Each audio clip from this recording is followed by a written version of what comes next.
আপনার পেটের মেদ বাড়ানোর জন্য স্ট্রেস কি দায়ী হতে পারে? পারে।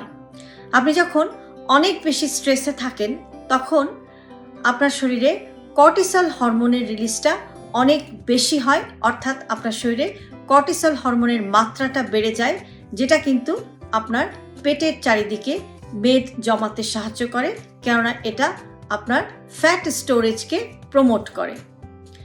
আপনি যখন অনেক বেশি স্ট্রেসে থাকেন তখন অনেক সময় দেখা যায় যে আপনার বিভিন্ন ধরনের ফুড ক্রেভিংস হয়, এলোমেলো অনেক কিছু খাওয়া হয়ে যায় এবং আজে বাজে অনেক খাবারের ক্রেভিংস হয়, যেটা ক্রমাগত কিন্তু আপনার ওজন বাড়াতে থাকে, বিশেষ করে পেটের চারিদিকে মেদ বাড়াতে থাকে। এছাড়াও আপনি যদি প্রলং স্ট্রেসে থাকেন তখন কিন্তু আপনার মেটাবলিজমটাও ডিসরাপ্টেড হয়ে যায় বা মেটাবলিজমটা স্লো হয়ে যায় এবং ইফেক্টিভ ক্যালোরি বার্নটা অল্টার হয়ে যায় বা স্লো হয়ে যায়, যেটা কিন্তু আপনার পেটের চারিদিকে মেদ জমায়, পুরো শরীরেই মেদ জমায়। কাজেই যেভাবেই হোক, যে কোনো পরিস্থিতিতেই হোক না কেন, স্ট্রেসকে নিয়ন্ত্রণ করতে শিখুন এবং স্ট্রেসকে ম্যানেজ করতে শিখুন। ভালো থাকবেন সবাই।